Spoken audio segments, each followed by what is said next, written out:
Señor, en el nombre de Jesús, en esta noche, Señor, queremos agradecerte. Te pedimos, Señor, que en el nombre de Jesús, la bendición, Señor, esa bendición que viene de lo alto, sea sobre nosotros, sea sobre cada país, cada ciudad, sobre cada familia, Señor, y que en el nombre de Jesús nosotros podamos, como dice tu palabra, Señor, ver tu gloria manifiesta en cada una de las familias. Hoy queremos, Señor, con la ayuda tuya, hablarle a las familias. Queremos, por favor, Señor, rogarte, Padre, que en el nombre de Jesús puedas tomar control de nuestras vidas, de las familias, Señor, de cada cosa que ellos puedan estar viviendo, Señor, sobre todo, que en el nombre de Jesús tú les puedas ayudar a completar, Señor, este proceso, este camino. Señor, ayuda al que no tiene, ayuda al huérfano, al pobre, la viuda, al que está privado de libertad, Señor, esas privadas de libertad, Señor, ayúdales. Ayuda a los ministros, Señor. Por favor, te ruego por los apóstoles, profetas, evangelistas, pastores y maestros. Señor, los eventos que se están realizando en los diferentes lugares, ahí en Barranquilla, Señor, con la iglesia del pastor Ronald, Señor, el apóstol Germán allá en Honduras, Padre, y todos los ministros, Señor, que tienen sus cultos y sus eventos en esta fecha. Te ruego, Señor, que nos ayudes, que por favor puedas ver las necesidades familiares, las necesidades sobre todo espirituales, Padre, que podamos entender que el propósito es buscar el reino de Dios y su justicia y todas las cosas vendrán por añadidura. En esta noche queremos agradecerte, Señor, porque tú has sido bueno, Señor, tu misericordia ha estado con nosotros siempre. En el nombre poderoso de Jesús, honramos tu nombre. Quita todo estorbo desde ya. Amén, amén y amén. Bueno, les bendecimos, hermanos, les agradecemos en el nombre de Jesús su fiel sintonía. Esperamos que en el nombre de Jesús puedan ser edificados. Hoy hablaremos a la familia y obviamente siempre lo he dicho que cada vez que hablamos a la familia lo aplicamos a nuestra vida, es decir, porque acuérdese que si nosotros estamos bien, lo demás va a estar bien. Si nosotros estamos atravesando alguna situación, pues la familia también se va a ver afectada, el matrimonio o la familia en general. Hice un cuadrito aquí para ya entrar en materia y aprovechar bien el tiempo. Malaquías 4, a partir del versículo 1 al 4, no se lo voy a leer, creo que usted lo ha leído en algún momento. Entonces, vemos ahí en el cuadro, porque con eso quisiera hacer la introducción y que el Espíritu Santo añada mucha bendición a esta palabra. ¿Qué le pido? Lo que siempre le he pedido a lo largo de todos estos años, que nosotros escuchemos la palabra y que la apliquemos a nuestra vida, porque una de las cosas más difíciles es eso, aplicarla, cuesta. Vivimos en una sociedad, se lo he comentado, que creo que a todos nos ha pasado, compramos un aparato nuevo y nosotros lo encendemos sin leer el manual. Entonces en la vida espiritual ocurre casi siempre lo mismo, que nosotros queremos ver resultados en Dios, pero no leemos el manual. Y si lo leemos, no ponemos por obra la palabra. Así que Malaquías 4, a partir del versículo 1 al 4, usted lo ve ahí, ahí está hablando, ahí habla del día, el día ardiente del Señor. Cuando se habla del día ardiente, se está hablando de la gran tribulación. Mire, en la medida, usted está viendo hoy cómo escaló la situación con Israel, viene la fiesta de las trompetas, en teoría es un postulado, en teoría, ¿verdad? Es un postulado, la fiesta de las trompetas es como va a sonar la trompeta, la iglesia va a ser arrebatada. Así que tenemos que tener cuidado en relación a cómo estamos nosotros, primero como matrimonio, también cómo estamos en nuestra vida espiritual y cómo estamos con la familia. Es bien importante eso. Vemos aquí en Malaquías 4, para ponerle un pie de imprenta, que ahí está hablando del día ardiente del Señor, es decir, la tribulación viene, hermano, la tribulación viene. No sé cuándo se va a dar el arrebatamiento de la iglesia, pero que se da, se da. Entonces, nosotros tenemos que estar preparados porque les mencionaba el martes, hay espíritus que son parte de este mover del espíritu del anticristo. Y por ejemplo, leí ahí que fíjese que el espíritu de error llega por no oír. Entonces, el que tiene afectado el oído, tiene afectada su situación espiritual y su situación en el orden secular.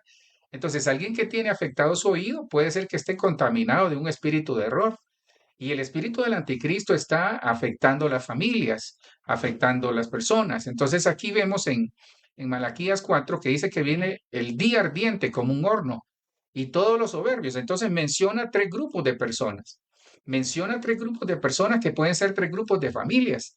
Los soberbios, quizás hay soberbia en la familia, quizás hay gente que practica el mal aún en la familia. Y están los impíos. ¿Quiénes son los impíos? Aquellos que ese prefijo in es como en contra, o sea, que aquellos que han perdido la piedad, que no tienen piedad, que su corazón está lejos del Señor. Sin embargo, en amarillo ahí les puse lo que habla Malaquías 4:4, o en el caso de Malaquías 4:2 dice, mas para vosotros que teméis mi nombre, se levantará o nacerá el sol de justicia, que en sus alas traerá salvación, dice la versión Reina Valera 60. Dice, y saldréis y saltaréis como becerros de la manada.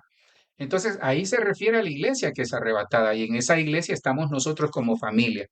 Con la ayuda del Señor, yo quisiera hablarles de la reconciliación familiar. Es que mire, nosotros estamos esperando ese gran día, el día que el Señor venga por su iglesia, pero muchas veces nos emocionamos y estamos dejando pasar ciertas cosas que pueden estar ocurriendo en el matrimonio y en la familia, que al final eso nos hace perder el gozo, perder la paciencia, perder las bendiciones. Y muchas familias, yo he visto casos de familias, lo digo en general, ¿verdad? No quiero señalar a nadie, porque no se trata de eso. Acuérdense que el Evangelio es traer esperanza, traer una palabra que le muestre cómo salir de la situación. Entonces, yo quisiera hablar con la ayuda del Señor, hermanos, de precisamente de eso, de la reconciliación familiar. ¿Por qué es importante la reconciliación familiar? Mire, la familia, lo que le decía al inicio, la familia es, eh, la familia es la parte fundamental del plan de Dios. Acuérdese de eso. La familia es la parte fundamental del plan de Dios en esta tierra y aún en el cielo, porque dice que Gálatas, se lo he enseñado muchas veces, Gálatas 2:20, si no estoy mal, dice de que en el cielo toma nombre toda familia. Entonces, la familia es el plan fundamental, en el plan fundamental de Dios, la familia es primero. Pero el problema es que está siendo atacada por muchos flancos. Hay situaciones de adulterio, hay situaciones de divorcio, hay situaciones de maltrato a los hijos, maltrato a los cónyuges, hay situaciones de, por ejemplo, de homosexualidad, hay situaciones de aborto, embarazo en los adolescentes, hay pornografía, hay hijos desobedientes, hay problemas económicos, hay una aversión de parte, por ejemplo, de los matrimonios jóvenes de tener hijos, o sea, no quieren formar una familia, para ellos la familia es nada más su cónyuge, y obviamente ahí comienza, pero no quieren tener hijos, ahora prefieren tener los famosos perrijos o las mascotas, y una serie de cosas que son como evidentes de que el enemigo está atacando la familia, está atacando al modelo que Dios estableció como familia. ¿Por qué? Porque el papel fundamental de Dios en nuestra familia es que nosotros seamos, dice, fructificados y multiplicados. Y eso está como un principio. Hay muchos principios en la familia que nosotros no los ponemos por obra. ¿Por qué? Porque los obviamos. Y de eso es el tema, porque nosotros tenemos que entender cuál es el rol que desempeñamos como familia. Por ejemplo, Satanás lo que quiere hacer, que el Señor lo reprenda, es aislar la familia, es, eh, es como dividir la familia, como aislar. Nos pasa. Fíjese que en un mundo como en el que estamos, a veces hasta con los hermanos más cercanos, hermanos biológicos, casi no nos vemos. A veces con nuestros padres casi no nos vemos con nuestra familia cercana, algunos tíos, hermanos y así. No nos vemos, solo nos vemos en ocasiones especiales, en los cumpleaños, en las bodas. Nos vemos allá, tal vez cuando la reunión de diciembre se hace o una reunión especial. Entonces, el enemigo nos está dividiendo. Por eso, ¿y por qué hablar de reconciliación familiar? Porque, hermanos, creo que cuando les hablaba del fundamento o del papel fundamental de la familia en relación al plan de Dios, es que fíjese que hemos llegado a un tiempo en el que hay como una especie de dureza en nosotros. Hay una especie de dureza en entender. Yo le comento, tal vez con todo respeto le voy a decir esto. Fíjese que yo le he comentado que una de las cosas tal vez más difíciles que hemos encontrado aquí en Colombia, yo me agarro de donde abundó el pecado, sobreabundó la gracia, pero una de las cosas más difíciles que hemos encontrado aquí y a los lugares donde hemos ido, incluso en Honduras, lo noté esta última vez que fuimos, es que fíjese que la persona, y ese es el peligro, fíjese, la persona, mire, Ahora le aclaro, ¿verdad? Todas las familias tienen problemas, todas las familias. En todas las familias hay dificultades, hay adversidades, hay desacuerdos, hay eventualmente pleitos. El problema que yo he notado es que algunos ya se acostumbraron a ese estilo de vida. Y ese estilo de vida en el que nos mantiene en pleitos, que nos mantiene alejados, no es el estilo de vida que a Dios le agrada. Entonces, cuando les decía que una de las cosas que he encontrado es que algunos ya tiraron la toalla en eso. O sea, ya dijeron, no, aquí ya no hay arreglo, pero no hay arreglo que Dios no pueda resolver, no hay daño que Dios no pueda reparar, no hay matrimonio que Dios no pueda restaurar, no hay familia que Dios no pueda restaurar. ¿Por qué cuando le decía algunos tiraron la toalla? Porque se cansaron algunos. Se cansó el esposo de la esposa que es difícil, pero también la esposa se cansó del esposo que es difícil. Los hijos se cansaron de los padres que son difíciles según ellos, pero también los padres a veces se cansan de ver actitudes en sus hijos que realmente llega como a decepcionarse. Entonces, si se fija, son situaciones de sentimiento, de corazón, del alma, del espíritu y ese pleito permanente. Entonces, nosotros cometemos el error, me voy a incluir, cometemos el error de querer resolver las cosas como nos enseñaron o como hemos visto que otros lo han hecho. Y de último, dejamos la palabra. Y en la palabra está todo. Entonces, ¿por qué es importante la reconciliación familiar? Porque estamos en un año de recompensa. ¿Cuál es la iglesia perdón, cuál es la familia que es candidata a ser arrebatada? La que vive en paz y santidad. Entonces, no puede haber paz y santidad en un lugar donde hay división. Por eso es bien importante la reconciliación. Ahora, necesitamos, porque mucho, fíjese, aquí hay mucha tela que cortar. Yo me quedaría solo en la introducción hablando de eso, porque hay mucha tela que cortar en relación a eso. Porque, hermanos, no es fácil lo que viven las personas. Sí, a veces nosotros hablamos desde una plataforma en la que de repente todo va bien. Y tal vez a veces hasta decimos o señalamos, pero aquel que lo está viviendo, solo él sabe la situación que está viviendo en su economía, en su matrimonio, con los hijos o con sus hijas, o con sus padres, con sus hermanos, con sus abuelos. Cada quien sabe el problema que está viviendo y sabe la manera de poderlo desarrollar. Entonces, por eso es necesario una ayuda extra. Sí, porque algunos se dan cuenta del problema, pero no saben cómo resolver. Otros se dan cuenta del problema, saben cómo resolverlo, pero no quieren. Entonces hay muchas variables en este tipo de cosas. Por eso es bien importante. Entonces, Dios sabiendo de nuestra tal vez incapacidad de poder resolver de manera humana esto, entonces viene el Señor y nos envía su ayuda. Malaquías 4:5 dice la Reina Valera 60, He aquí yo os envío al profeta Elías antes de que venga el día de Jehová. Es el mismo día del horno ardiente que habla Malaquías. Ahí está antes de que venga el día de Jehová, grande y terrible. Él hará volver, ahí está, mire, eso es reconciliación. Él hará volver el corazón de los padres hacia los hijos y el corazón de los hijos hacia los padres. No sea que yo venga y hiera la tierra con maldición. Recuerde que Colosenses 2, del 13 al 15, ahí dice que Cristo clavó en la cruz toda maldición y todo decreto, pero los efectos están siempre. Es decir, una familia que no hay reconciliación es una familia, por ejemplo, que no tiene paz, una familia en donde se vive un ambiente tenso, una familia en donde uno dice, aflora el orgullo de uno o la altivez de otro. Entonces siempre hay una especie de división. Las cosas no se manejan con transparencia, por ejemplo. Hay mucha tela que cortar en esto de la reconciliación familiar.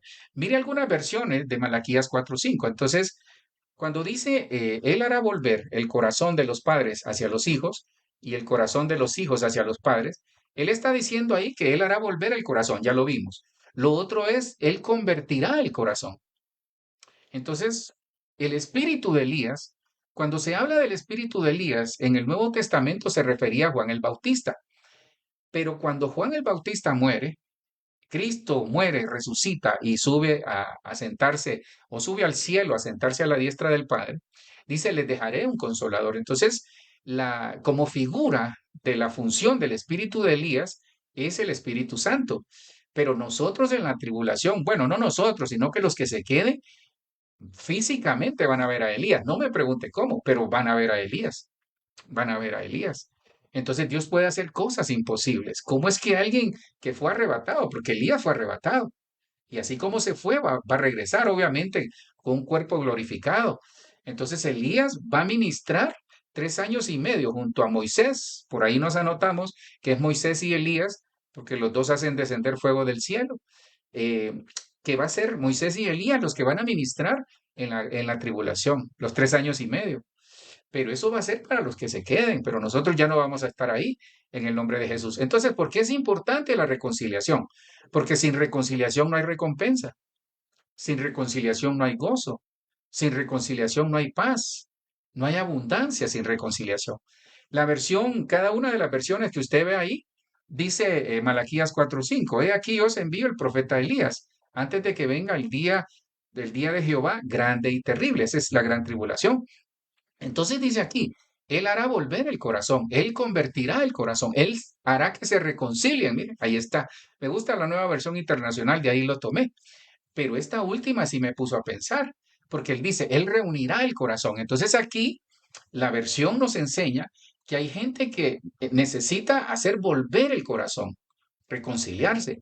Pero cuando dice reunir el corazón, es como aquel tipo de persona o familia o matrimonios que tienen su corazón disperso, su corazón fragmentado, su corazón hecho pedazos. Pero dice que el espíritu de Elías va a hacer volver. Cuando vamos al original de esa palabra, hará volver de Malaquías 4:5, mire lo que dice. Yo tomé algunas, ¿verdad? Porque la verdad había mucha definición ahí. Tomé algunas que yo consideré más importantes. Entonces, cuando dice Malaquías 4:5, Él hará volver, dice que es el Hebreo 77:25, Chu, mire, Chu, dice que es como volver al punto de partida. Entonces, ¿qué quiere Dios con el espíritu de Elías ministrando? Es decir, con el Espíritu Santo. Que nosotros volvamos al punto de partida cuando como familia todo iba bien. Que quizás había situaciones que había que resolver, que pagar la luz, que pagar el agua, que pagar la colegiatura, pagar la universidad, cositas así, disgustos pequeños, pero éramos felices. Corrijo, somos felices. Entonces, ¿por qué razón no volver a través de la reconciliación del corazón de los padres hacia los hijos y de los hijos hacia los padres, del esposo con la esposa, de la esposa con el esposo, entre hermanos, entre primos, entre cualquier familiar que nosotros en algún momento mantuvimos una relación cercana? Hermano, ¿qué ganamos con vivir alejados? ¿Por qué no volver al punto de partida, retomar cosas? ¿Por qué no corresponder al esfuerzo? Porque a veces pasa que es necesario reconciliarnos, pero alguna de las dos partes hace su mejor esfuerzo, pero no es correspondida por la otra parte. ¿Por qué no deponer el orgullo? ¿Por qué no deponer nuestra altivez? Hermano, sí, aceptémoslo. A veces somos orgullosos. Sí, a veces necesitamos un baño de humildad. A veces necesitamos un baño, quizás porque me estoy incluyendo, puede ser que seamos soberbios, puede ser que en nosotros haya soberbia. A veces es necesario no solo volver al punto de partida, sino que confortar. O sea, el diseño desde el matrimonio hacia la familia y todo lo demás que se desarrolla en la familia es que podamos confortar, reparar, restaurar, recapacitar, recompensar, mira, recuperar, restaurar y restituir. Todo esto el Señor nos enseña que es necesario ponerlo por obra. Ahora, aquí hay algo bien importante, fíjese. eh, por ejemplo, ¿quiénes volvieron en la Biblia? Si usted hace memoria, ¿quiénes volvieron en la Biblia? Cuando hablo de volver, por ejemplo, el pródigo regresa a su casa, pero después de haberse dado cuenta que vivió hasta con los cerdos, con todo respeto lo digo. ¿Pero por qué? Porque llevó una vida licenciosa, él quiso ir a dar una vuelta al mundo, hermano, y se embarró, como dice. Se embarró, no tenía que comer, vivía en pobreza y era rico, pero por una mala decisión. Ese es un tema que yo tengo por ahí, porque, por ejemplo, miren, David, oiga bien, David, David fue un hombre que dice, el Señor dijo, David es alguien que tiene un corazón como el mío. pero el efecto de sus malas decisiones con sus hijos no lo pudo evitar. Job era un hombre, dice, ha visto a mi siervo Job, intachable, temeroso de Dios. O sea, Dios tenía un concepto increíble de Job, pero sus decisiones, y fíjense que la vez pasada que yo les hablaba de Job, casi no les remarqué la parte más importante. ¿Sabes cuál era la parte más importante? Que Job de oídas había escuchado al Señor, mas ahora mis ojos te ven, pero lo pudo ver después de una prueba. Entonces, ¿cuál fue el lío de Job? Que a pesar del concepto que Dios tenía de él, el Señor no impidió que sufriera lo que sufrió, producto quizás, entre otras cosas, de sus decisiones con sus hijos. Entonces, ¿qué le quiero decir? Nosotros podemos predicar, cantar, ir a la iglesia, congregarnos, servir al Señor. Qué bueno que lo hagamos, pero eso no nos exime de la responsabilidad y las consecuencias de nuestras decisiones, sean buenas o sean malas. Siempre nos van a pasar factura.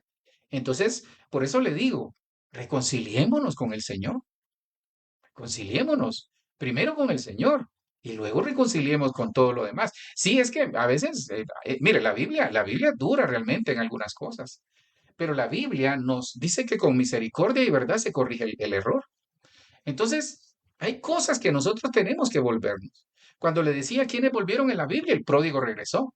De los 10 leprosos, uno de ellos regresó a agradecer a Jesús que lo había sanado. ¿Pero por qué regresó? Porque vio que realmente Dios había obrado en él y porque era agradecido. Entonces, eso me lleva y me preocupa pues en algunas cosas porque digo yo, Señor, de esos 10 solo el diezmo regresó, es decir, el 1%. Tranquilo, no le voy a pedir ofrenda, pero cuando digo el diezmo es que pocos regresan. ¿Qué está pasando en la actualidad? Hoy fácil los matrimonios dicen, no, mejor separémonos. Hoy las familias, hermano, y todas nuestras decisiones afectan o bendicen a nuestros hijos. Entonces, ¿quiénes volvieron en la Biblia? Dice que algunos cuando el Señor Jesús les dijo, cuando dijeron, dura es esta palabra, no volvieron. Se fueron de la iglesia de nuestro Señor Jesucristo porque consideraron que la palabra era muy dura, cosa que está pasando en este tiempo. Y muchos, muchos que volvieron, otros se fueron, otros volvieron. Cuando, cuando habla de volver, me lleva a mí, o me llevaba a pensar en ese momento. Entonces, mire, Dios quiere que nos reconciliemos. Él sabe que no podemos humanamente. Ahora, hermano, yo creo que sí nosotros, creo que nos ha faltado poner de nuestra parte. Si tal vez usted está viviendo un momento de falta de reconciliación, puede ser que usted ya puso de su parte, o puede ser que la otra parte no ha puesto de su parte, valga el juego de palabras, o puede ser al revés, que la otra parte pone todo su empeño y usted no quiere. Ahora, tranquilo, ¿verdad? Yo no quiero que salga diciendo, es que el pastor quiere que yo me reconcilie con aquel que me hizo daño. No, nosotros tenemos que reconciliarnos con las personas, con las situaciones que nos bendicen. Por ejemplo, no creo que sea correcto vivir alejado de mis padres. No creo que si estoy casado o hay una relación ahí, yo debería de vivir lejos de esa persona, no. No creo que los padres y los hijos puedan vivir con situaciones irreconciliables, no. Tiene que haber algo ahí. Ahora, nosotros tenemos que generar condiciones. Sí, es que para que haya esa reconciliación, ya Dios nos manda el poder del espíritu de Elías, que es el Espíritu Santo. Pero yo tengo que generar condiciones en el matrimonio, condiciones en la familia, condiciones con nuestros hijos, con nuestros padres, en esas situaciones que son irreconciliables. Veamos entonces qué condiciones son las que nosotros tenemos que tener para que haya una plena reconciliación y podamos recibir la bendición del Señor en el matrimonio, en nuestra casa, en la familia y en todo lo que desarrollamos. Entonces, como el espíritu de Elías dice, Malaquías 4, dice, Él hará volver, entonces nosotros tenemos que volver también. Es que nosotros a veces solo queremos que Dios vuelva, pero nosotros no queremos volver. Vuelva, hermano. Volvamos a Dios. Volvamos a Dios. Volvamos a Dios. Hermano, le cuento algo. Cuando la persona muere, el cuerpo queda en la tierra. Ahí. Luego, el alma dice que va, si murió en Cristo, va al paraíso. Si murió sin Cristo, va a, ¿cómo se llama? Al Hades, a un lugar intermedio. Ok, el espíritu, si murió en Cristo, dice que vuelve a Dios, a la Jerusalén celestial. Y si murió sin Cristo, va a la Babilonia celestial. Pero al final dice, el espíritu vuelve a Dios que lo dio. Entonces, de donde salimos vamos a regresar. Si eso va a pasar en el cielo, ¿por qué no hacerlo en la tierra? Mire, es tiempo de volver como familia a Dios. Es tiempo de volver como familia a Dios. Isaías 44:22 dice, la nueva traducción viviente, he disipado tus pecados. Entonces, mire los argumentos que Dios nos da para que regresemos. Hermano, necesitamos volver como familia al Señor. Y usted dirá, no, pastor, si yo voy a la iglesia, yo hago aquí, yo hago allá. No, es que le digo algo. Hay gente que va a la iglesia, pero su corazón está lejos de Dios. No caigamos en el error como familias de ir a la iglesia para que nos vea el pastor, no, que lo vea el Señor. No caigamos en el error de como familias ir a la iglesia nada más por protocolo, porque sabemos que ya se nos volvió una costumbre. Vayamos a la iglesia agradecidos con el Señor. Como matrimonios y como familia, vayamos agradecidos. He disipado tus pecados, dice el Señor, como una nube, y tus ofensas como la niebla de la mañana. Vuelve a mí, dice el Señor, porque yo pagué el precio para ponerte en libertad. Este versículo, mire, si usted se ha sentido culpable estos días y acusado, porque tal vez hizo algo malo o permitió en su vida algo malo, mire lo que le dice el Señor esta noche. Si usted en su matrimonio, si usted como familia ha sentido esto, mire lo que dice el Señor esta noche. Ahora, hay que volvernos a Dios. Vuelva hacia el cielo. No que nos vayamos, va, no, en nombre de Jesús que no, sino que vuelva hacia el Señor. Dígale, Señor, gracias, aquí estoy. He disipado tus pecados como una nube. Entonces, todos los pecados que nosotros cometimos, ya el Señor los disipó. Todas las ofensas que nos hicieron o que nosotros hicimos, como la niebla de la mañana, el Señor las disipó. Ahora, si ya no tengo pecado, si Dios ya me perdonó los pecados, ya perdonó mis ofensas, entonces, ¿qué me queda a mí? ¿Cuál es el camino? ¿Cuáles los frutos que yo tengo que dar en relación a eso? Volver a Dios. Vuelva, hermano, hermana, vuelva. Vuelva como matrimonio al Señor. Vuelva como familia al Señor. Vuelva como familia al Señor. ¿Por qué? Porque yo pagué el precio. Hermano, con eso yo le desbarato cualquier argumento. Si usted me está viendo esta noche o lo va a ver de manera diferida, y si usted se ha alejado del Señor, cualquier argumento que usted pueda esgrimir o decir, se lo desbarato con eso que dice, yo pagué el precio, dice el Señor. Dígame qué argumento puedo tener yo como matrimonio, como ministro, como familia, para decirle no al Señor. Ahora usted está en la libertad de decidir si va o no. Cuando digo si va o no es si vuelve al Señor o no. Porque ¿quién vuelve? Aquel que estuvo y se fue, que estuvo en la posición original y se salió de esa posición. Yo pagué el precio, familias, yo pagué el precio, dice el Señor. No, pastor, es que mire que tanto problema, yo pagué el precio, dice el Señor. No, pastor, es que mire que mi esposo, mi esposa, yo pagué el precio, dice el Señor. No, que mire que mis hijos que son aquí, son allá, yo pagué el precio. Mire que no, tengo una situación económica, mire que aquí, mire que allá, cualquier argumento que usted pueda esta noche estar diciendo, el Señor dice, yo pagué el precio.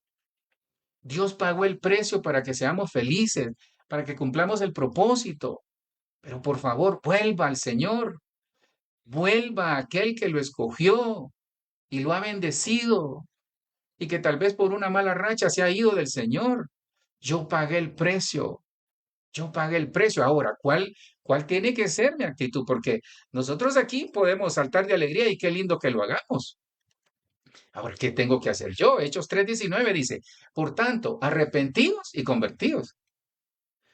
Entonces dice el Señor, yo pagué el precio. Yes, dice uno. Y ya se puso triste, va. Bueno, tiene que haber arrepentimiento y conversión, hermano. Por tanto, arrepentidos y convertidos para que vuestros pecados sean borrados. Ahora, le aclaro aquí, ¿verdad? Porque aquí el apóstol Pedro le está diciendo a una gente que en ese momento no conocían al Señor, porque ya nuestros pecados fueron borrados en la cruz del Calvario. Yo ya pagué el precio, dice el Señor, a fin de que tiempos de refrigerio vengan de la presencia del Señor. Entonces, ¿Qué está diciendo el Señor? Cambien su manera de pensar y su manera de vivir. Eso es volverse al Señor, hermanos. Cambiemos nuestra manera de pensar y nuestra manera de vivir. Que en nuestro matrimonio haya una metanoia, que nuestros hijos tengan una metanoia, es decir, un cambio de mente, un cambio de actitud. Que ya no vivamos igual, hermano. Ya no vivamos igual. Ya no vivamos entre gritos, entre peleas, sino que en la casa haya paz. Hermano, yo sé de familia, le aclaro que no son las de acá, ¿verdad? Se lo digo porque me recordé, le voy a hablar de la mía, pues no de la mía actual, sino que la de mi abuela en aquel tiempo. Yo me acuerdo que siempre había lío, ¿va? Como éramos cinco, hermano, imagínense cinco niños haciendo ruido. Y de repente, cuando todo estaba en calma, mi abuela decía, bueno, ¿qué les pasa? Decía, o sea, más bien mi abuela se extrañaba de que no hacíamos ruido, porque tal vez estábamos haciendo tarea o cualquier actividad. Entonces hay familias que de repente pueden estar viviendo lo mismo, que de repente se extrañan, que silencio se escuchan. Bueno, a veces cuando hay niños pequeños, ojo con los niños pequeños, si usted tiene niños a 2, 3 años, cuando hay un silencio en la casa y no escucha, alguna travesura están haciendo. Pero también así son los niños espirituales. Cuando queda aquel silencio, dice el Señor, voy a revisar y manda a los ángeles a ver, que puede ser que estén haciendo algo. Bueno, entonces, ¿qué es volverse al Señor? Es cambio de mente, cambio de manera de pensar y cambio de manera de vivir. Eso es lo que yo tengo que hacer. Pero pastor, ¿por qué? Mire, cualquier argumento, aquí me podría quedar, fíjese. Yo pagué el precio, dice el Señor. Señor, pero ¿qué hago? Yo pagué el precio, hija, yo pagué el precio, hijo. Así que deja de estar pensando de esa manera. Entonces, ¿qué tengo que hacer yo? ¿Cuáles son mis actitudes que Dios espera para que nosotros podamos, para que pueda haber una reconciliación como le agrada al Señor? Primero es volvernos a Él. Segundo que encontré yo acá es, ¿a quién tenemos que volver? A ejercer autoridad. Este es hermoso, hermano. Este es hermoso. Ahora, aquí hay mucha tela que cortar. Fíjese que, mire, ¿qué es volver a ejercer su autoridad? Fíjese que aquí hay hogares en donde las cosas están patas arriba. Y que me reía hoy, ayer creo que fue que se lo conté a mi esposa. Me cayó un video ahí, una de las redes, en donde hay una pareja de famosos aquí en Colombia. Y la pareja de famosos, los dos sí, son bien famosos, buena pareja, hermanos, bien sanos y todo. Entonces la niña de ellos, una de las hijas de ellos, hace un video. Entonces, no recuerdo cómo le llaman a eso. El caso es cuando les preguntan, ellos contestan. Entonces le dicen a la niña, le dice, ¿a quién admiras? Le dice, bueno, admiro a mi mamá, dice, pero más a mi papá. ¿Pero por qué? Porque él es fuerte, dice. Entonces le pregunta a la otra hermana, oye, le dice, y mi papá le dice, ¿a quién le tiene miedo? A mi mamá, dice. Entonces, hay familias que eso pasa, que aparentemente todo va bien, pero la autoridad la tiene la persona que no la debería de tener. No digo que vaya mal, o sea, cuando digo esto, recíbamelo con mucho cariño, ¿verdad? Porque volver a la autoridad es realmente quién tiene la autoridad en la casa. Yo le he dicho a los hombres, a los varones, y no quiero ser cansón con esto, hermano, pero no quiero cansarlo con esto, pero hermanos, hay varones que no asumen su rol en el hogar. Entonces, ¿cuál es el problema? Mire, si su hijo mayor o su hija mayor se va donde su mamá a pedirle permiso, ahí hay lío, hermano.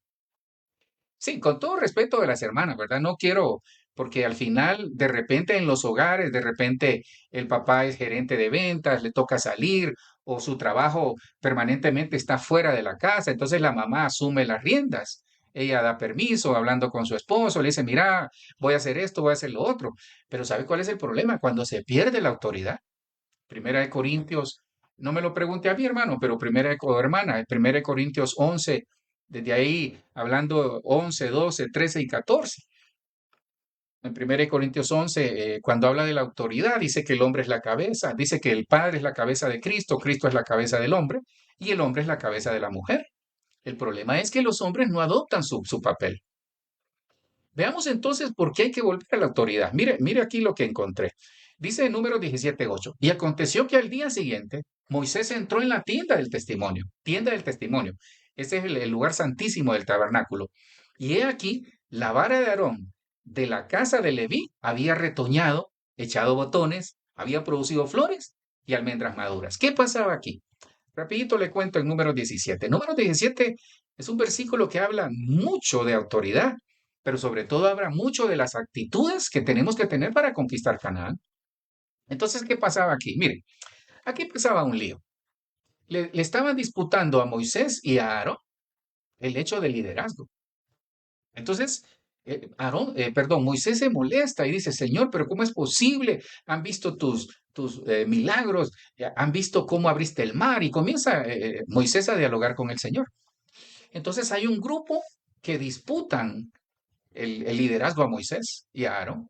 Entonces el Señor les dice, diles que cada uno tome una vara por cada de las tribus de Israel, que cada uno tome una vara y las traigan delante de la presencia del Señor. Entonces, la vara de autoridad aquí hace cuatro cosas. La vara de autoridad dice que retoña, echa botones, produce flores y almendras maduras. Pero eso pasa delante de la presencia del Señor. Entonces, volver a ejercer autoridad, ya le voy a explicar de qué manera es. Porque, ¿qué pasaba aquí? Que todos decían tener autoridad. Entonces había un desorden. Mire, en la casa tiene que haber una cabeza. En el trabajo tiene que haber una cabeza. En los ministerios tiene que haber una cabeza. Porque cuando no hay una cabeza se vuelve anarquía. Entonces tiene que haber una cabeza que lleve la autoridad. Los hijos tienen que entender que en la casa se comparten los roles, pero la autoridad la tiene los padres. O en el caso de un hogar que tal vez es un hogar que no, que falta el padre o la madre, la autoridad la tiene el tutor de ahí. Pero ellos tienen que saber. Ahora, si nosotros no sabemos canalizar la autoridad, la perdemos.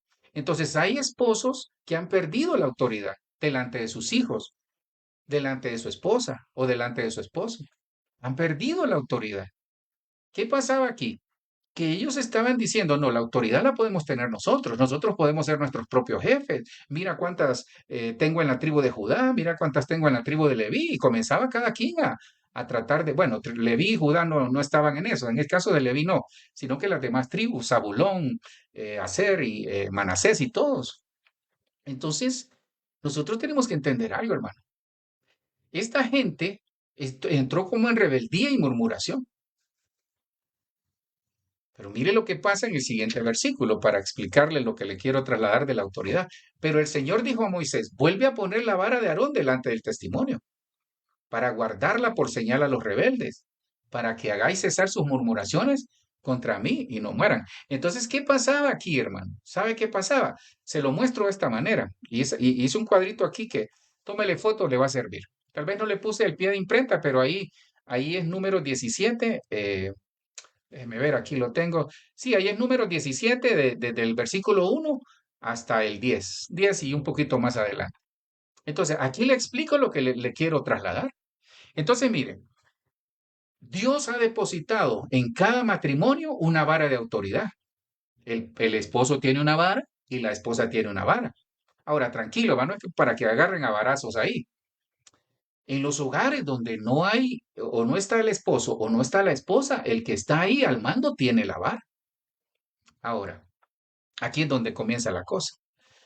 Cuando yo me fui al original, cuando dice que pongan la vara, mire, aquí hay algo bien importante. La vara tiene que estar delante de la presencia.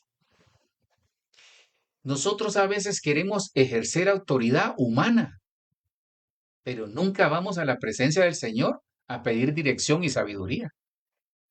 Hermano, hay cosas que no van a bajar, perdón, hay cosas que solo del cielo va a venir la respuesta para muchas cosas en relación a la autoridad.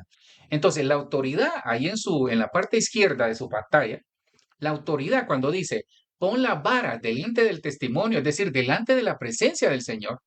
Entonces, la vara, mire, la vara tiene que llevar corrección. En la casa tiene que haber corrección. Si en una casa no hay corrección, si en el matrimonio, mire, si nosotros de manera individual no nos dejamos corregir, no va a haber corrección en el matrimonio, mucho menos corrección con los hijos. Y aquí es donde la mula botó a Genaro, ¿va? Porque, hermano, no, a nadie le gusta ser corregido, a nadie. Si hay alguien conectado que me diga, a mí sí me gusta, pastor, pues la verdad es un ángel, hermano. Todos necesitamos corrección, hermano. Si dice la palabra que el padre, así como el padre a su hijo, a quien ama disciplina, así hace el Señor con sus hijos. Entonces la vara tiene que tener corrección. La vara, perdón, tiene que tener gobierno. Tiene que haber autoridad en la casa. Hermano, no puede ser que en una casa no seamos capaces de poner orden en todo. Orden en las finanzas, orden en la forma de manejar la familia, orden con la misma familia, porque a veces vivimos en una sociedad que producto de tanto trabajo y tanto afán a veces y tanta necesidad también. Hermano, se mete la abuela, se mete el abuelo, se mete el bisabuelo, se mete el suegro, se mete la nuera, hermano, y los niños parecen pelota de ping-pong. Por eso hay muchos niños, por eso hay mucho niño tímido, por eso hay mucho niño que no sabe lo que quiere en la vida. Por eso hay mucho niño que no se siente valorado. Porque en la casa, con todo respeto, lo digo, llega el suegro, dice una cosa, llega la suegra, dice otra cosa, llega la abuela, dice una cosa, llega el abuelo, dice otra cosa, llega el pastor, dice otra cosa. No, no, hay nada que ver, hermano. Yo no me meto en su vida, así que tranquilo. Hermano, pero, pero hay unos que sí, ¿ves? Entonces, le cuento algo. En la casa tiene que saber quién es el que manda, quién toma las decisiones. Sí, hay decisiones colegiadas, yo le he dicho. Entonces, la vara representa corrección. Tiene que haber corrección en la casa. Tiene que haber gobierno, tiene que haber autoridad, hermano. Perdone, si usted le dice a sus hijos, a mí me sorprende, ahora, no es una cultura perfecta. No sé si será mercadeo, yo le creo, fíjese. Hermano, yo he visto niños, tal vez usted ha visto ese video. Hay un video de un niño, él es asiático, creo que es de Corea, una de las Coreas, Corea del Sur tiene que ser. Hermano, ese niño llega de la escuela, se quita sus zapatos, hermano, se quita sus zapatos, lo deja en su lugar, comienza a calentar su comida y a hacer él, lava los trastes o lava la loza. Hermano, un modelo de niño. ¿Pero por qué? Porque así ha sido disciplinado. Hermano, y nuestros niños, me remonto a los míos. Yo me acuerdo que llegaban de la escuela y lo primero es tiraban el bolsón al sofá. Se quitaban la camisa, los calcetines. Hermano, y uno iba siguiendo el rastro de ellos. Los calcetines, los pantalones, todo lo iban dejando ahí. Salían del baño y luego se venían al televisor a ver pichingos o dibujos animados, por decir algo. Y creo que eso a todos nos ha pasado. Hermano, pero nosotros tenemos que enseñarle a nuestros hijos. Entonces, la vara no solo es gobierno para tener autoridad, la vara también es un arma para la batalla, porque usted tiene que cambiar su forma de hablar. Hermano, tiene que tener autoridad en su palabra, autoridad en sus acciones. La autoridad la da el Señor. Por eso la vara tiene que estar en la presencia del Señor. Y ahí en número 17:10, ¿sabe qué le dijo Moisés? Guarda la vara dentro del cofre, es decir, dentro del arca, para mostrarle a ellos que es el único lugar en donde vamos a reverdecer, que ya le voy a hablar de eso. Entonces la vara se vuelve un instrumento de batalla, es un instrumento espiritual de batalla, porque la vara está en nuestra boca, en nuestras acciones, en lo que usted dice. Y también la vara es un apoyo para caminar. Entonces la autoridad, hermano, un niño sin corrección, perdone que lo diga así de esa manera. Mire, yo reprendo, no me recibe estas palabras, pero un niño sin corrección es un delincuente en potencia. ¿Sí? Es un delincuente en potencia. Entonces, donde no hay corrección, hay anarquía. Entonces, ¿qué hago yo con esto? ¿Para qué me sirve la autoridad, pastor? Entonces, la corrección hace reverdecer. El gobierno, la autoridad, me hace florecer. El arma para la batalla me hace renovar. ¿Por qué? Porque yo tengo que andar en el orden espiritual, tengo que andar en el espíritu. Entonces yo tengo que renovarme cada día. Y el apoyo para caminar, que es la misma autoridad, hace dar frutos. Entonces, una vara de autoridad delante de la presencia del Señor va a hacer que nuestro matrimonio, nuestra familia reverdezca, florezca, se renueve y dé frutos. Ahí tiene la clave. ¿Quiere una estrategia para que su casa funcione? Ahí la tiene. Pero tiene que comenzar a tener autoridad. Hermano, póngase delante del espejo, pues. Póngase delante del espejo. Mire, le doy un ejemplo. Perdón, le doy algo que le va a servir. Le doy una luz. Se va a reír, pero hágalo. Hermano, póngase delante del espejo y comience a regañarse usted mismo. O comience a regañar a sus hijos. Perdón, comience a corregir a sus hijos. Comience a corregir a sus hijos delante del espejo. Usted solo ahí, como loco o como loquito. A veces parecemos locos, ¿va, hermano, ahí delante del espejo. Pero comience usted delante del espejo, como que si estuviera corrigiendo a sus hijos. Se va a dar cuenta que su rostro dice lo contrario de su palabra. Aunque hay unos que sí, hermano. Solo los hijos le ven el rostro y dicen, mi mamá está, pero, o mi papá está. Entonces, ahora, la corrección, mire, la corrección tiene que ser natural. Perdone que me he quedado aquí, porque esta vara de autoridad, algunos la han perdido. Hermano, si en nuestra casa, comenzando desde nosotros, matrimonio, pareja o familia, relación familiar, no reverdece nada, no florece nada, no se renueva nada y no hay frutos, entonces hemos perdido la autoridad, nos quitaron la autoridad. Hermano, perdone, yo no puedo ir a decirle al pastor, pastor, mire que mi esposo no me quiere hacer caso. Yo no puedo, hermano, perdone, usted no puede llegar al pastor o a la pastora, pastora, mire que mi esposa no me hace caso. Perdone, yo no puedo, ninguno de nosotros, ni nadie, usted no puede llegar a decirle, es que estos hijos no me hacen caso. Yo entiendo, hermanos, porque los niños de ahora son tan especiales, pero es mejor a veces que sean así, porque son niños con salud, con energía. Peor es tener un niño ahí que de repente uno dice que quisiera que fuera lo contrario. Ahora, tiene que haber reglas en la casa, tiene que haber reglas en el matrimonio, porque la autoridad comienza con reglas y el manual está en la palabra, en el nombre de Jesús. Entonces, volvamos aquí a la santidad. Es difícil, ¿verdad? La santidad. Hermano, es necesario volver a la santidad. Voy a correr para darle unos dos más, pero necesitamos volver a la santidad. Josué 5:2 dice, en aquel tiempo el Señor dijo a Josué, hazte cuchillos de pedernal y vuelve a circuncidar por segunda vez a los hijos de Israel. El pueblo de Israel está a punto, ya está en Canaán, ¿ves? Y mire, aquí hay algo bien tremendo. Aquí hay una enseñanza tremenda. Tal vez la damos perdón, de Santa Cena. Hermano, después de que se circuncidaron y se sanaron, se sentaron en la Pascua, celebraron Pascua. ¿Qué nos enseña eso? Que cuando nos sentemos a la mesa del Señor, hay que circuncidar el corazón. En este caso, ellos circuncidaron su prepucio. Entonces, el judío evidenciaba que era judío mostrando su circuncisión física. Pero nosotros como familia espiritual, como gentiles, como la nueva raza que Dios adquirió, nosotros nuestra circuncisión es espiritual. No, un verdadero judío es aquel que tiene el corazón recto a los ojos de Dios. La verdadera circuncisión, esa es la verdadera circuncisión para nosotros, no consiste meramente en obedecer la letra de la ley, es decir, no es físico, sino que es un cambio en el corazón, ¿ve? Cambio en el corazón, producido por el espíritu de Elías, ahí está. Entonces la circuncisión, la santidad llega por un cambio en el corazón. Y ese cambio lo produce el Espíritu Santo. Y una persona con un corazón transformado, mire, busca la aprobación de Dios y no de la gente. Entonces, ¿qué nos quiere decir la palabra en Romanos, el apóstol Pablo ahí? Que hay gente que vive de apariencia.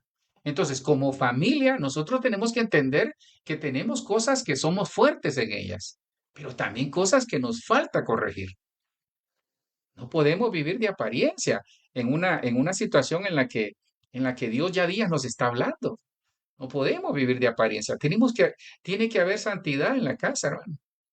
Tiene que haber santidad en la familia, tiene que haber santidad en el matrimonio, tiene que haber santidad en nuestra vida. Tiene que haber santidad. Sin paz y santidad nadie verá al Señor. Hermano, no es fácil vivir en santidad. Pero cuando nosotros hemos cambiado nuestra mentalidad y nuestro corazón, entonces cuando el corazón ha sido cambiado, producto de estar delante de la presencia del Señor, delante de la búsqueda del Señor, de volver al Señor. Entonces, una persona con un corazón en busca de la santidad es un corazón transformado. Enséñele a sus hijos, mire, enseñémosle a nuestros hijos que es importante vivir en santidad, que se van a equivocar, que van a llegar malos pensamientos, que van a llegar tentaciones, pero que tienen que hacer de su vida un estilo de vida en santidad, en lo que se pueda. En lo que dependa de nosotros, dice. Estar en paz con todo el mundo, pero en lo que dependa de nosotros, tenemos que enfrentar una situación, hermano, va a haber mucha tentación, sobre todo en este tiempo, los muchachos se van a enfrentar a muchas tentaciones, pero también nosotros, los otros muchachos, nos vamos a enfrentar a muchas situaciones. Entonces, hay que volver a la santidad. Volvamos a la santidad. Mire, no negocie la santidad en su casa. Los hijos, la familia, el matrimonio, tenemos que entender que nuestra casa es un lugar donde se adora al Señor, donde se respeta al Señor, donde tiene temor de Dios. Eso tenemos que ver. ¿A qué hay que volver? Al reposo de Dios. Vuelva al reposo de Dios. Volvamos al reposo de Dios, porque puede ser que no hemos estado reposando. Vuelve, oh alma mía, a tu reposo, porque Jehová te ha hecho bien. Entonces, ¿cuál es el problema? El alma. Entonces, usted tiene que cuidar su alma, cuidar el alma de su cónyuge, pero también cuidar el alma de sus niños. Hay niños con el alma dañada. Hay niños, aunque no lo crea, hay adolescentes con el alma dañada. Y esos niños, adolescentes, crecen y crecen con el alma dañada. A veces nosotros, mire, creo que por la vida, sobre todo en esta ciudad, qué pena, pues yo bendigo Bogotá porque es una bendición, ¿va? Es nuestra Canaán. Que Dios bendiga esta ciudad, que bendiga Colombia y cada lugar hasta donde llegue este mensaje, cada ciudad y cada país. Pero hermano, esta ciudad tiene su estrés. Uno tiene que saberse mover en esta ciudad, en tiempo, forma y en transporte. Uno tiene que saber moverse porque si no, no le rinde el tiempo. Entonces, ¿qué pasa? Muchas veces llegamos a la casa agotados, pero no reparamos. Pero el problema es que el enemigo nos ha metido en un estrés y en un estilo de vida para producir, producir, producir, producir, que pocas veces nos sentamos ni preguntamos, ¿eres feliz conmigo? ¿Le ha preguntado usted a su esposa, ¿eres feliz conmigo? ¿Eres feliz, esposo? La esposa al esposo, ¿eres feliz conmigo? O a los hijos, hijos son felices. Yo siempre hago énfasis en eso. Son felices con nosotros. ¿Te agrada cómo vivimos? Tal vez no dedicamos el tiempo. ¿Por qué? Porque hay personas con almas dañadas. Mire lo que dice Jeremías 6:16. El Señor les dijo el Señor les dio el mejor consejo. Pregunten dónde está el buen camino. Mire, aquí está la clave. Las instrucciones justas en las que antes se orientaban y vuelvan a vivir conforme a ellas. Esa está la clave. ¿Quiere restaurar su alma? Vuelva a las instrucciones justas en las que antes se orientaba, basadas en la palabra, basadas en la búsqueda del Señor, basadas en vivir en santidad, basadas en la autoridad de Dios, basadas en la misericordia. Ya verán lo bien que se sentirán por ello, pero responden, no estamos bien, no, estamos bien así. Entonces aquí está el problema. Dios aquí le está hablando al pueblo de Israel, pero también nos habla a nosotros. Entonces el pueblo dijeron, no, no queremos vivir así. Entonces hay gente que tiene serios problemas de no reposar en Dios porque perdieron. Jeremías 6:16, la Biblia de las Américas dice, no andaremos en él. Paraos en los caminos y mirad y preguntar por las sendas antiguas. Entonces, volvamos a las sendas antiguas, cuando todo nos iba bien. Hermano, usted sabe dónde se rompió la madeja. Hermano, usted sabe dónde se quemó la arepa, pues, en buen colombiano. Usted sabe. Por cierto, hermano, no sé qué secreto habrá en la leche, ¿verdad? Uno está viendo la leche y todo va bien. Se da la vuelta y va a abrir la refrigeradora y se derrama. Bueno, así es el enemigo. Uno está supervisando todo y en un descuido, ¡puf!, se mete. Entonces, ¿sabe qué? Volvamos a las sendas antiguas, volvamos al reposo de Dios, en el nombre poderoso de Jesús. Reposa en Dios, hermano. Entonces, el alma que no reposa en Dios es un alma que vive afectada. Hay almas fracturadas, hay almas enfermas, porque no estamos reposando en Dios. Pastor, ¿y qué es reposar en Dios? Explíquemelo nuevamente. Vuelva al camino, a las instrucciones justas en las que antes se orientaban. Entonces, instruya, mire, siéntese detrás de una niña rebelde, una hija rebelde. Hay una niña temerosa, fíjese. Sí, es que los niños de ahora son envalentonados, hermano. Detrás de una niña rebelde, se lo digo, hay una niña con temores y con el alma afectada. Detrás de un niño rebelde hay un niño que tal vez vive en el hogar, pero vive en orfandad, falta de atención. Entonces, pero también veámonos nosotros cómo está su alma. En el nombre poderoso de Jesús, el Señor dice, renueva en mí, oh Dios, un corazón limpio y recto delante de ti. Señor, bendice alma mía al Señor, no te olvides ninguno de tus beneficios. En Dios, Dios es el único que nos puede restaurar. Otra que le doy ahí ya para ir terminando, ¿sabe qué? Vuelva a levantarse. Se cayó, levántese. Se cayó, ya lloramos, levantémonos en el nombre poderoso de Jesús. Proverbios 24:16, porque 7 veces cae el justo y vuelve a levantarse, mas los impíos caerán en el mal. Mira, ahorita que veo 7 voy a aprovechar para algo. No es del tema, por ahí lo tenía, pero lo quité mejor, pero se lo voy a mencionar. Mire, porque es un tema aparte. Fíjese que cuando la persona, mire, agárrese porque va a haber turbulencia en el vuelo. Mire, cuando la persona guarda odio en su corazón, desarrolla 7 abominaciones. ¿Sí? 7. O sea que si usted es una persona en el matrimonio, si sus hijos odian a alguien, si entre sus hijos hay odio, si en el matrimonio hay odio, si usted odia con odio jarocho, como decía el mexicano, a alguien, yo se lo hago jocoso para no hacérselo trágico. Hermano, la persona que guarda odio y rencor en su corazón tiene 7 puertas abiertas a 7 abominaciones. Se lo voy a dar algún día. Proverbios lo dice, ahí está. Entonces hay 7 abominaciones. ¿Y qué son 7 abominaciones? Son 7 cosas detestables y Dios odia eso. Dios lo odia. Así que le animo, si usted tiene odio en alguien o por alguna situación, póngalo delante del Señor, arrepiéntase, porque tiene 7 puertas abiertas a 7 abominaciones.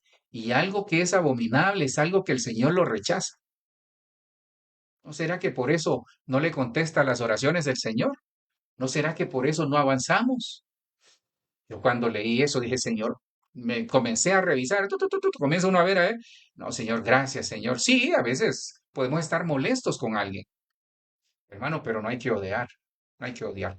Porque 7 veces cae el justo y vuelve a levantar. Levántese en el nombre de Jesús. Salmo 37, 23 y 24 dice, por el Señor son ordenados los pasos del hombre. ¿Quién ordena los pasos de nuestra familia? El Señor. Y el Señor se deleita en su camino. Cuando el Señor ordena los pasos en el matrimonio, en nuestra vida y en la familia, Él se deleita porque sabe que vamos bien. Yo le pregunto, ¿quién ha ordenado los pasos de su vida? ¿O estarán ordenados los pasos de su vida? Cuando caiga, entonces, mire, cuando caiga, no quedará derribado. Entonces hay momentos que podemos caer, hermano. Cuando digo caer es que tal vez nos derribaron o nos caímos por la tristeza, por la carga, por la responsabilidad y por muchas cosas, por un mal paso, porque el Señor sostiene su mano. Entonces aquí, hermano, familias, levántese, levántese, porque el Señor sostiene su mano. Fracasó algo en la familia, levántese en el nombre de Jesús. Aprendimos a ya no hacer las cosas como las hicimos para fracasar. Mire, nadie en el diseño de Dios, nadie está, vale el juego de palabras, diseñado para fracasar. Estamos diseñados para terminar la carrera con gozo, para recibir bendición. ¿Nos podemos equivocar? Sí. ¿Nos podemos caer, pastor? Sí. ¿Va a haber adversidad, pastor? Sí. ¿Va a haber aflicción? Sí. Pero Él es el que nos sostiene. El Rey de Reyes y Señor de Señores le dice esta noche, familia, levántense, levanten su cabeza, no con orgullo, sino que con esperanza, porque ¿de dónde vendrá mi socorro? Del cielo, en el nombre de Jesús. Le doy otra. Volverse al primer amor. Hermano, vuelva al primer amor. ¿Sabe? Parejas, ahorren y váyanse el fin de año de luna de miel nuevamente. Ya lo metí al lío. ¿Va? Mi esposa me va a estar diciendo, ahorremos. No, yo con ella tengo otro trato ahí. Entonces, hermano, ahorre. ¿Hace cuánto no se va con su esposa? Deje los chirizos ahí, deje los niños con su suegra o con alguien ahí. Le hablo a los casados, ¿verdad? Váyanse de luna de miel. ¿Tienen algún festivo o algo? Váyanse, porque creo que es necesario volver al primer amor. Hermano, Mire lo que dice Apocalipsis 2, 4 y 5. Pero tengo una queja en tu contra. No me amas a mí, ni se aman entre ustedes como al principio. Hermano, ahí nos están hablando a todos. Mira, ¿hasta dónde has caído? Vuélvete a mí y haz las obras que hacías al principio.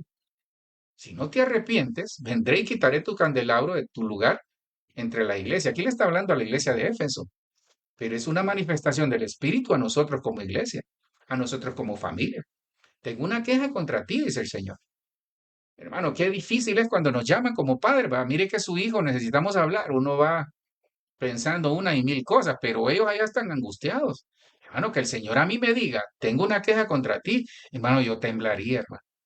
Y aquí nos lo está diciendo el Señor, porque es palabra de Dios. Tengo una queja contra ti, o en tu contra. Me amas a mí. Entonces, ¿sabe qué pasa? Esta situación le da derecho legal al enemigo para presentar una demanda en el cielo. Y eso afecta las oraciones, afecta las bendiciones. Hermano, es que nosotros tenemos que estar limpios, pero bendito Cristo, bendito Cristo que nos enseña que Él, cuando les leía al inicio, que dice, yo ya pagué por ti, Isaías 44:22. Entonces, agarre Isaías 44:22, porque dice que si pecamos, abogado tenemos para con el Padre. Entonces, vuelve a mí, porque yo pagué el precio, dice Jesús. Entonces, cuando yo veo esto, digo, Señor, pues sabe que es tiempo, hermano, que volvamos al primer amor. Si ya se levantó, vuelva al primer amor. Vuelve al primer amor con el Señor, vuelve al primer amor en la casa, vuelve al primer amor en todo lo que desarrollamos. Para los que anotan, porque ya me pasé 3 minutos ahí, vuelva al gozo, volvamos al gozo. Irá andando y llorando el que lleva la preciosa semilla, mas volverá a venir con regocijo, trayendo sus gavillas. Volvamos al gozo del Señor. El gozo del Señor es mi fortaleza. La situación que está viviendo, gócese en el Señor, porque eso le va a traer fortaleza. Sacúdase el polvo, hermano, sacúdase las lágrimas, levantémonos y sabemos que todo lo que usted ha sembrado en el nombre de Jesús, en su casa, en su familia, Dios se lo va a restituir. Volvamos a la palabra, Isaías 55:11. Así será mi palabra que sale de mi boca, no volverá a mi vacía. Hermano, ninguna palabra que usted ha leído y que le ha declarado a sus hijos, a su esposo, a su esposa, a su familia, va a volver vacía, sino que hará lo que yo quiero y será prosperada en aquello para que la envíe. Entonces, ¿sabe qué? Esta es una forma de corregir las oraciones, de corregir lo que hemos estado pidiéndole al Señor. Entonces, dígale al Señor, Señor, yo he orado durante todos estos años, por mi matrimonio, por mis hijos, por mis suegros, por mis padres, por mi familia, Señor. Yo he orado durante todos estos años. Pero te quiero decir algo, Señor, que se haga tu voluntad y que lo que he orado conforme a la palabra será prosperado para aquello por la cual le envié. Tú lo has dicho ahí, dígale al Señor, pero ¿sabes qué? Pero que haga lo que tú quieras, no lo que yo quiero. Así de sencillo, en el nombre poderoso de Jesús. Termino aquí, volver al nuevo pacto. En el nuevo pacto dice, les daré un corazón nuevo para que me conozcan, que yo soy Jehová, y me serán por pueblo. Y yo les seré a ellos por Dios, porque se volverán a mí de todo su corazón, de todo su corazón. Isaías, termino acá, en 1 Samuel 19 dice, aconteció luego que al volver él la espalda para apartarse de Samuel, le mudó Dios su corazón. Y todas estas señales acontecieron aquel día. ¿Sabe cuándo Dios le va a mudar sabe cuándo Dios le va a mudar su corazón? Cuando usted entienda que hay un momento de instrucción. Samuel le dio instrucción a Saúl y Saúl la obedeció. Entonces, cuando se apartó de él, cuando escuchó y puso por obra la palabra, Dios le mudó el corazón. Padre, yo te doy gracias por este momento. Agradezco, Señor, los conectados, los que van a ver de manera posterior este mensaje. Les bendigo. Que en el nombre de Jesús, Señor, nosotros podamos entender esta noche. Padre, yo me quedo con este versículo de Isaías 44:22, Señor. He disipado tus pecados, he disipado tus ofensas. Vuelve a mí, porque yo pagué el precio para ponerte en libertad. Señor, hoy declaramos libertad sobre las familias, declaramos libertad sobre los matrimonios, restitución, Señor. Declaramos, Señor, que en el nombre de Jesús vamos a volver al punto de partida, en donde había bendición, en donde había gozo, paz, donde había aquella alegría, Señor, en la casa. Vamos a corresponder, Señor, vamos a confortar, a recapacitar, a recompensar, a recuperar, restaurar y sobre todo, Señor, sé que va a haber una restitución de todas aquellas cosas por volvernos a ti. Gracias te damos en este tiempo, Señor. Honramos tu nombre y en el nombre de Jesús bendecimos tu nombre, Padre. Gracias, Cristo. Bendice las familias en el nombre poderoso de Jesús. Cancelamos con contraataque del enemigo. Amén, amén y amén. Les bendigo, hermano, para los que madrugan ahí, los que quieren madrugar. Le propongo un plan. ¿Sabe qué? Madrugue, se compra su tamalito. 5:30 oramos, 6:30 usted está a las 7, está invitando a su esposo o a su esposa ahí a comerse un tamalito con cafecito. Le bendigo. Mañana 5:30 de la mañana tendremos oración e intercesión para los madrugadores. En el nombre de Jesús esta palabra le ha edificado. Bendiciones.